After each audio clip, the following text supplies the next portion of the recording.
What up, y'all? It's one half of the 404 Heelz. It's your big dog, Aaron. What's up, y'all? We got that University of Texas. I know it says 404. We in Atlanta, Georgia, but I'm originally from Texas. Let's go, Horns. Down with the dogs. Let's go. Fuck them. But this is going to be the 3 ups, 3 downs for SmackDown, October 18th, 2024. The first up. We all know the first up. We know what it is. The Bloodline with Solo is out there talking. And what do we hear? Uso! That music hits. J Uso's coming down from the audience. Intercontinental Championship in hand. He's coming to address Solo in the Bloodline. Almost forgot. Let's go, J Uso. That shit was so dope. Made you feel good. Also, the brand split seems to be out the fucking window completely. And that usually does happen right before Survivor Series. It makes sense. I don't know, I just wish they wouldn't do it, kind of do it, but don't do it. Don't have the draft, but kind of say which, because the draft makes it seem too official, I feel like. So maybe just don't have the draft. How do y'all feel about the draft? We'll throw that question out there to y'all. How do we like the WWE draft generally right after WrestleMania? Do y'all like it? Do y'all hate it? Let us know. Comment, subscribe, all that good stuff. But Jey Uso comes down. It's a good promo. He tells Solo he's basically kind of ruining the family, splitting the family, dividing the family. Solo said he's not dividing the family. He's not splitting up the family. So, I mean, it looks like he's dividing and splitting up the family. But Jey Uso kind of says he walked away from it. He separated himself from it. And then he's like, we would have never got the Tongans involved. We would never got Jacob Fatu involved. And if he keeps staring at me, I'm about to knock him the hell out. Oh, man, the crowd went crazy. Shit was crazy. Solo stops Jacob. Shit was a good moment. The up of the week, by far. Shit lived up to the hype. Nothing happened. Solo didn't jump in, nothing. Jey Uso did say, you're going to see a different me next time you see me. And everyone thinks that means he'll be behind Roman. I think Jey is too big of a star right now to go back under Roman right now. I'm not saying he's bigger than Roman at all. There's that thumb. He's not bigger than Roman at all. I'm just saying he's too big and too hot right now as a solo to go be back tag teaming with Jimmy. Will they still be hot? Yes. Will it be as hot as Jey could get right now? We don't know. We don't know. Like Triple H says, he puts the destination in and you follow the GPS. He doesn't know. He just knows the destination. But Solo's mic skills getting so good. Yeet, yeet, yeet. That shit was hilarious. Even at the end promo, killing it. He's just, from a guy who went from not talking to having to talk all the time, I think it is very, very good. He's done a lot of work, I feel like. But that shit was fire. My second up is probably Kevin Owens.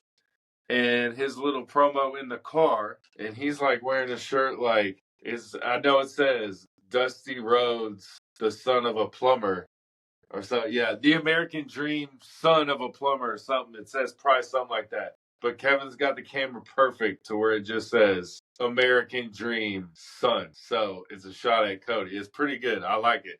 I know there's more to the shirt, but I'm assuming it says son of a plumber. But it just says Dusty Rhodes, son, and he's in the car, so you really can't see the shirt. But you can't see Texas right now because it's cut off. That's how good it is. I love the small little details. Hopefully y'all picked up on it. I'm assuming y'all did. It was right in your face. He's been wearing Dusty Rhodes shirts. Basically, this whole time he's been feuding with Cody, except for when he wears his red KO shirt again. So it is what it is. My third up, y'all. WWE, I've been saying this for 2 years probably. He's the superstar of every match he's in. It's Montez Ford. I don't get it.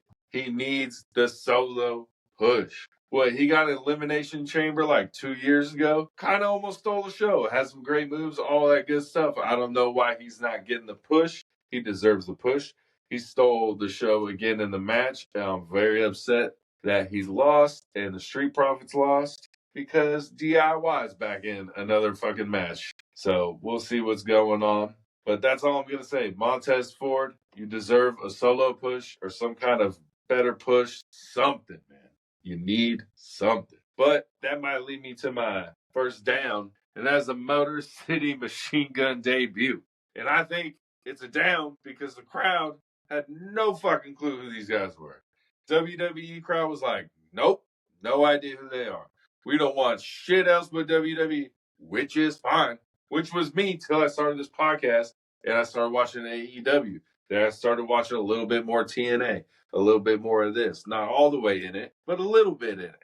But I'm like, God damn, no one knew who these motherfuckers were. Everyone's like, yeah, and then they win the match, and people are like, yeah. I wish WWE would have did a better job debuting them. Maybe not announce it right before the show, and they announced it before the show because people needed to figure out who these people were, like Google them basically. I felt like WWE's probably like, our crowd don't know who the hell these people are. We need to do something.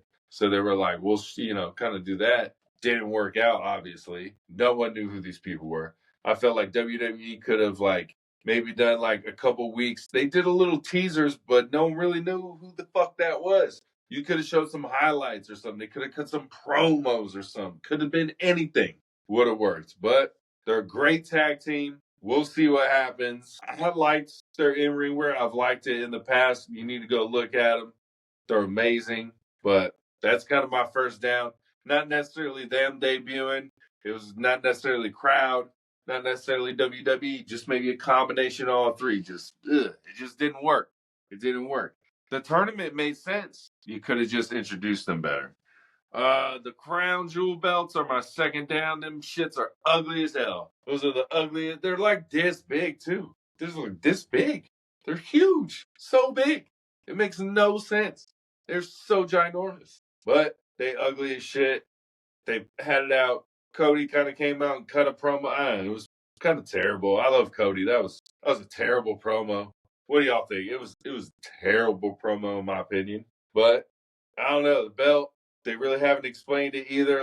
If I win the belt out Crown Jewel, do I defend it next year at Crown Jewel? Or does it just be champion and champion again? So if let's just say hypothetically Cody wins it and he wins, he's the champ right now. He wins the Crown Jewel belt. In a year from now, if he loses the WWE Championship, does he still defend the Crown Jewel Championship? Or is it champ against champ again? Is it like a one-time award or is it a belt?